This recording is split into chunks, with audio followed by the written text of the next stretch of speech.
English, a daily 30-minute program from the Voice of America. I'm Ashley Thompson. And I'm Dan Novak. This program is designed for English learners, so we speak a little slower, and we use words and phrases especially written for people learning English. Coming up on the program, Jill Robbins reports on Elton John's historic Emmy win. Gregory Stockel has a story on how Nauru has changed Taiwan's diplomatic recognition to China. I have the education report on a playground designed specifically for autistic kids, and John Russell presents the lesson of the day. But first, the Emmy Awards program on Monday night honored British singer Elton John with a prize for his movie, which Disney Plus presented in 2023. With the win, John completed the career accomplishment known as an EGOT. The letters stand for Emmy, Grammy, Oscar, and Tony. Those are the 4 major awards in the United States for the performing arts. John said he was incredibly humbled after learning about the award. John became the 19th EGOT winner. Others include Viola Davis, Whoopi Goldberg, Jennifer Hudson, and John Legend. The film covered his farewell performance at the home of the Los Angeles Dodgers baseball team, Dodger Stadium, in late 2022. It was the last show of his farewell Yellow Brick Road traveling show or tour, which started in 2018 and continued through 2022, after delays due to the COVID-19 pandemic. The recording of his concert won in the category called Variety Special Live. The other nominees included the halftime show from the 57th Super Bowl, the 75th Tony Awards, a performance by comedian Chris Rock, and the 95th Academy Awards or Oscars. David Furnish, John's partner, helped produce the 3-hour concert film. Furnish attended Monday's ceremony in Los Angeles. He said John was sleeping at his home in Great Britain.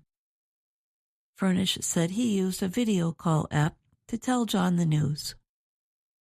"We FaceTimed him. We woke him up in the middle of the night," Furnish said. John is recovering from a knee replacement medical operation. U.S. President Joe Biden congratulated John on the social media service X. Sir Elton John has been a tidal wave throughout his career to help people rise up and make hope and history rhyme, he posted. In a statement sent out after winning the award, John said he appreciated the unwavering support of my fans all around the world. He added, "Tonight is a testament to the power of the arts and the joy that it brings to all our lives. Thank you to everyone who has supported me throughout my career. I am incredibly grateful." John has several Grammy Awards for his singing and recording career. He won a Tony for writing the music for the Broadway musical Aida. He won 2 Oscars for writing songs in movies, first for Can You Feel the Love Tonight from The Lion King and I'm Gonna Love Me Again from Rocketman. I'm Jill Robbins.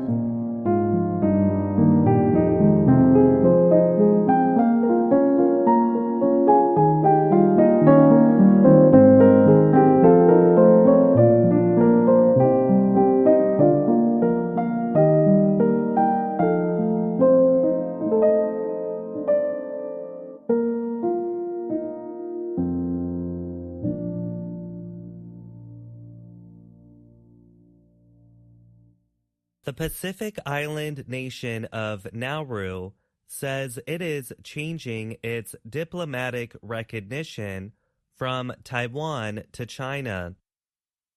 The move reduces the number of Taiwan's diplomatic allies to 12 around the world.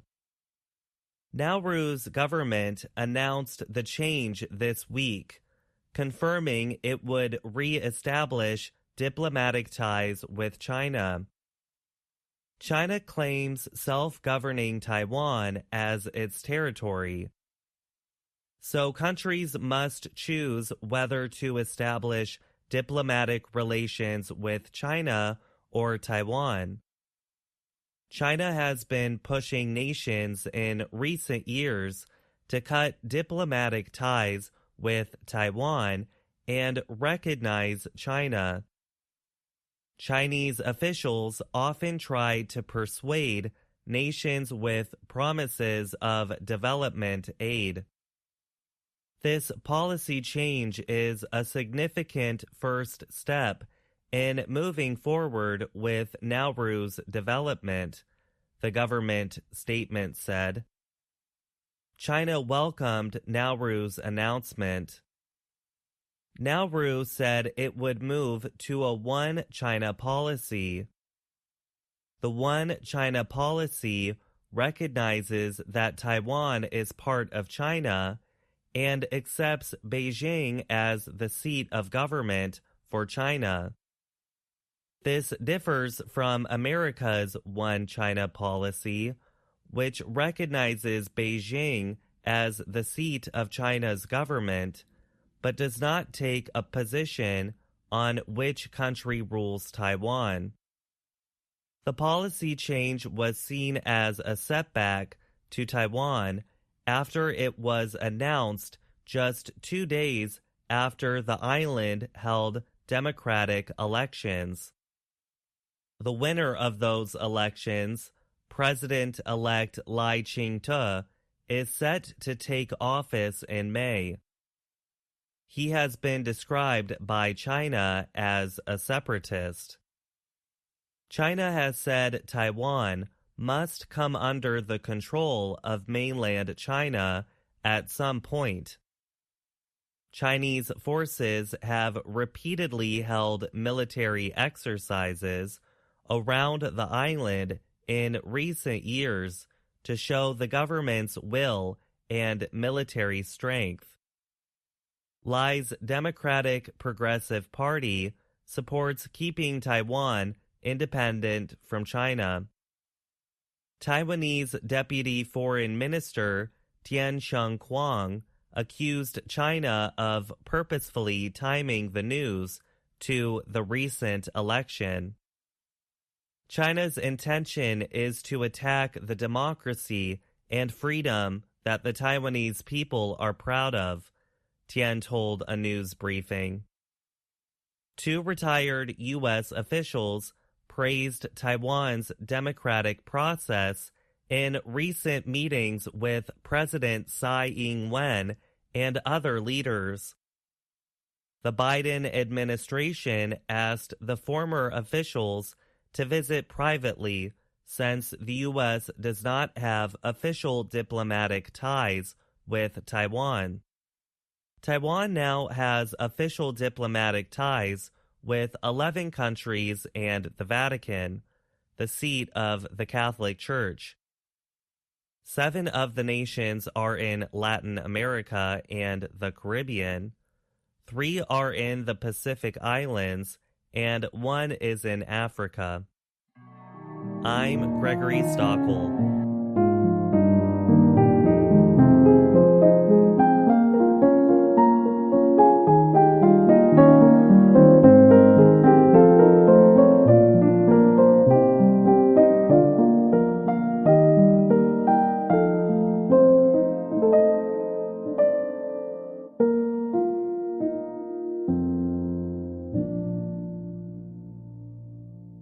At first look, the playground at the Children's Guild Transformation Academy in Baltimore, Maryland, looks like any other. It has swings, slides, and places for children to climb and crawl. But the playground is not just a place for fun. It is also a place where students can learn, grow, and gain independence. Everything from the kind of surface it sits on, to the color of its sitting areas, to the placement of the surrounding fence, is specifically designed for kids with autism. Mark Rappaport is the managing director of Autism Services at the Transformation Academy. He told VOA Learning English the school accepts students aged 5 to 21 with autism spectrum disorder, or ASD, and are lower functioning. None of our kids will ever drive, Rappaport said.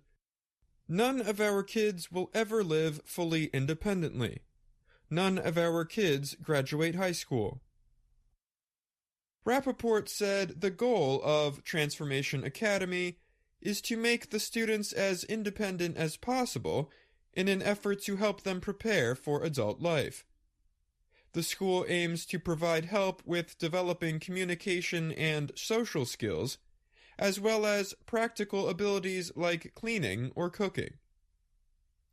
And learning through play is a big deal, Rappaport said.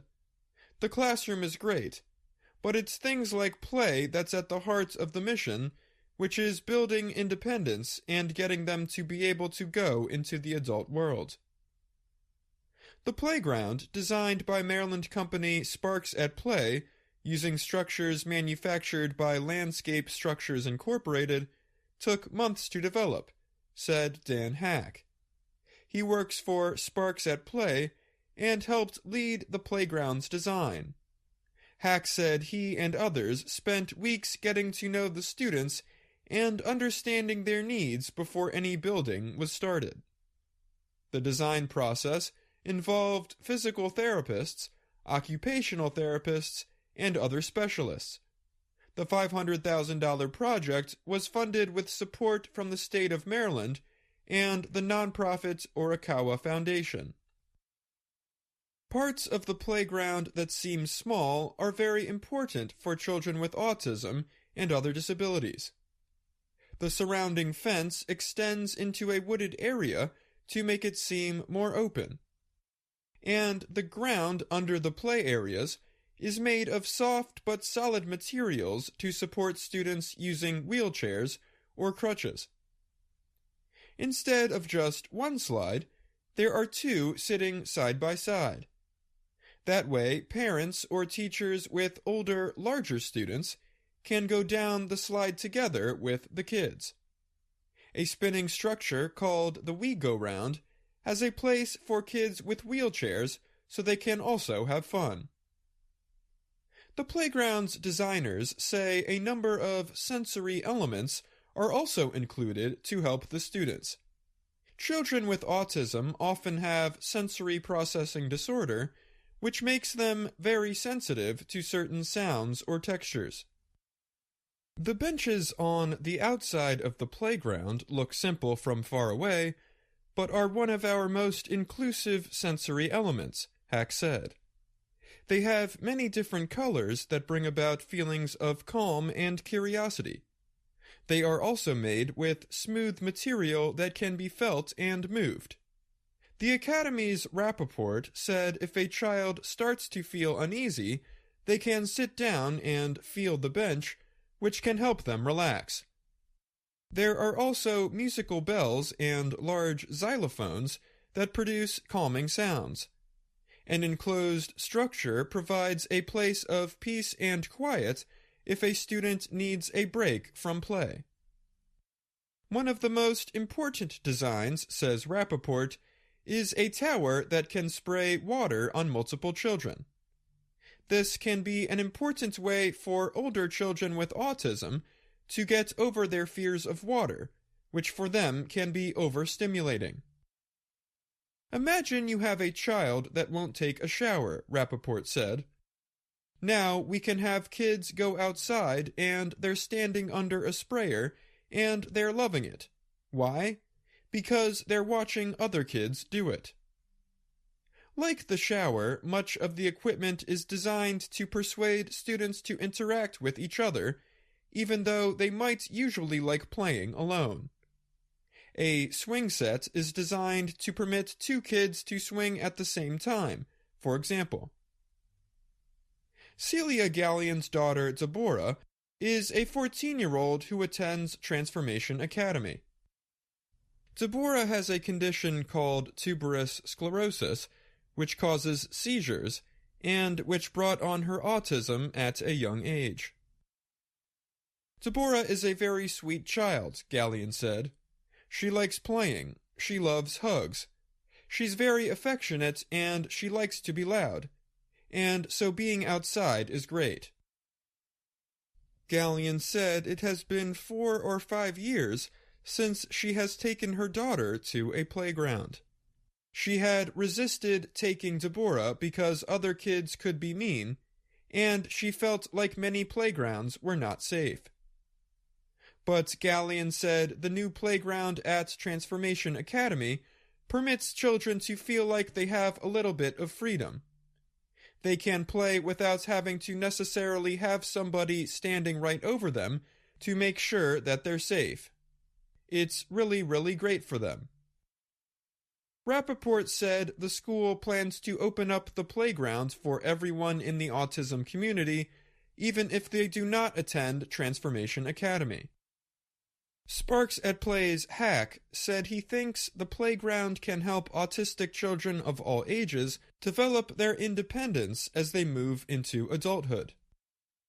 Being able to learn how to collaborate and work with other people and use your imagination and try things that you wouldn't have tried otherwise shapes you into a much more confident and well-abled adult, Hack said.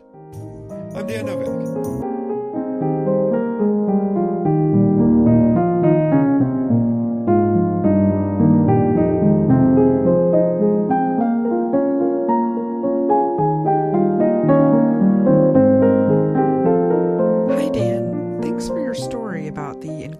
Playground in Baltimore.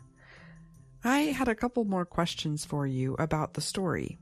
Can you tell us a little bit more about the Transformation Academy and the students it serves? Thanks for having me, Ashley. So, autism is a spectrum, meaning that people with autism have a very wide range of ability and function. Mark Rappaport from the school, whom I interviewed, compared autism to an American football field, which has 100 yards. He said students at the school are anywhere from yard 1 to yard 7 or 8. So that means pretty low functioning. Many of the students have speech problems or have difficulty with motor function. The students at Transformation Academy can't be served at many other programs. But they love to play just like any other kid, which is why this playground is so important for them. You visited the playground personally a couple of weeks ago. What did you find was the most interesting part? Well, I thought it was really cool, Ashley. When you're first looking at it, it looks like any other playground, which is kind of the whole idea, so that kids with autism or other disabilities don't feel any differently when they play. A kid with a wheelchair, for example, can easily play with their friends, and they won't feel excluded. So there's many parts of the playground that might not look special to you or me, but are specifically designed for kids with autism. Things like certain textures or musical instruments or other sensory elements are important for those with ASD. There's extra ropes on one of the climbing structures. Now, we probably wouldn't notice things like extra ropes, but it's things like that that make it a more inclusive and safe playground. How can the playground be used for learning? In several ways. One of the most important, which I mentioned in the story, was the structure that sprays water. For kids with autism, the feeling of water can be really overwhelming. So they might take baths, but not showers. And when you get older, taking a shower is a pretty essential part of adulthood.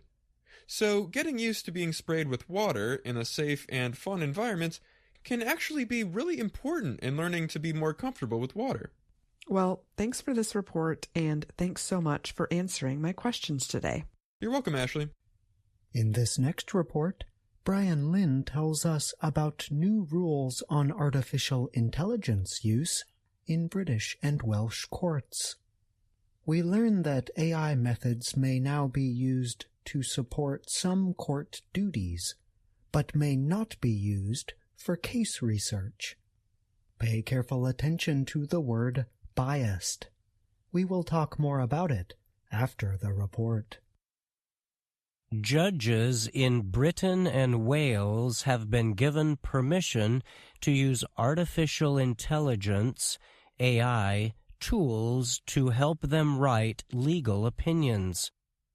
The Courts and Tribunals Judiciary is the organization that oversees court systems and judges in Britain and Wales. It provided new rules on the use of AI last month. While approving AI methods to support basic duties, the judiciary warned judges to never use such tools to carry out case research or legal examinations. The guidance said AI should not be used for those activities because the technology can produce false, misleading, or biased information. Geoffrey Voss is head of civil justice in England and Wales. He told the Associated Press the new rules aim to permit the careful use of AI to help judges with parts of their jobs. Voss added, however, that judges must ensure that they protect confidence and take full personal responsibility for everything they produce. Voss told Reuters that judges are already well equipped to differentiate between real arguments and those prepared by AI when considering evidence. Judges are trained to decide what is true and what is false, and they are going to have to do that in the modern world of AI just as much as they had to do that before, he said. Voss said he even thinks the technology might be used in the future to help resolve low-level legal disputes. He noted this could one day help reduce the large number of unresolved cases in the justice system. I rule nothing out as to what may be possible. But Voss said he does not feel that people and businesses currently have the confidence to trust AI to independently resolve legal issues. Ryan Abbott is a law professor at Britain's University of Surrey and wrote the book The Reasonable Robot: Artificial Intelligence and the Law. He told the AP there is currently a lot of debate over how AI should be legally restricted. Abbott added that many people in the legal field are concerned about possible misuses of AI by lawyers and judges. So I do think AI may be slower disrupting judicial activity than it is in other areas, he added. Court officials in some places issued rules years ago. In 2019, the European Commission body in charge of court systems issued ethical guidelines on the use of AI in courts. While the document is not current with the latest technology, it does offer guidance on accountability and ways to reduce risks linked to AI tools. In the United States, the federal court system has not established any official guidance on the use of AI. But U.S. Supreme Court Chief Justice John Roberts did recently speak about pros and cons of the technology during a report on the High Court's activities during 2023. But individual courts and judges at both the federal and local levels have likely been setting their own rules, said Kerry Coglianese. He is a law professor at the University of Pennsylvania. Coglianese told the AP the rules approved by Britain's judiciary represent the first published set of AI-related guidelines in the English language. But he said he suspects many judges have already warned employees about the dangers of AI producing false information and possibly violating the privacy of individuals. The new British guidance states that judges and court workers who have heavy job loads and write long decisions can effectively use AI as a valuable tool. This is especially true for judges and workers required to write background material or create briefs of existing information. In addition to using the technology for emails or presentations, judges were told they could also use it to quickly find material they already know well. But the guidelines warn that AI tools should not be used to find new information that cannot be independently confirmed. The judiciary's guidance also said the technology should not be used to provide detailed analysis or reasoning. I'm Brian Lynn. Before the report, we asked you to pay careful attention to the word biased. Can you remember when you heard it? You heard the term used to describe the risks of AI use. These risks were noted by the courts and tribunals' judiciary. Let's listen again. The guidance said AI should not be used for those activities because the technology can produce false, misleading, or biased information. Biased is an adjective. We spell it like this: B-I-A-S-E-D.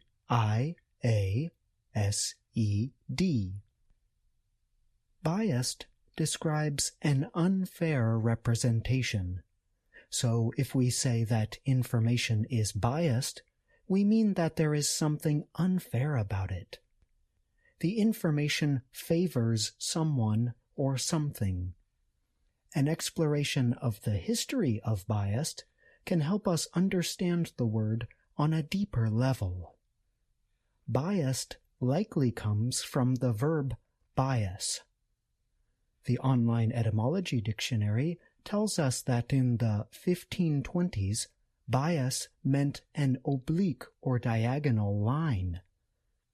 At the time, there was a game called bowls. The game bowls involved balls. Bias was a special word used to talk about balls made with a greater weight on one side. The balls that had greater weight on one side moved obliquely, meaning not in a straight line. As a result, the dictionary tells us, we arrived at a figurative use of the word, a one-sided tendency of the mind. Later, the term came to mean prejudice in the law. So, let's take a moment to imagine a ball being rolled on the ground. The ball has greater weight on one side, meaning it moves or curves off of a straight path. Now think back to the word biased. It suggests that greater weight is given to certain kinds of information. Biased information does not give equal weight to all points of view or possibilities. We use the adjective biased in many situations, but legal cases and news stories are two important areas where the term comes up repeatedly. And that's the lesson of the day. I'm John Russell. And that's our program for today. Join us again tomorrow to keep learning English through stories from around the world. I'm Ashley Thompson. And I'm Dan Novak.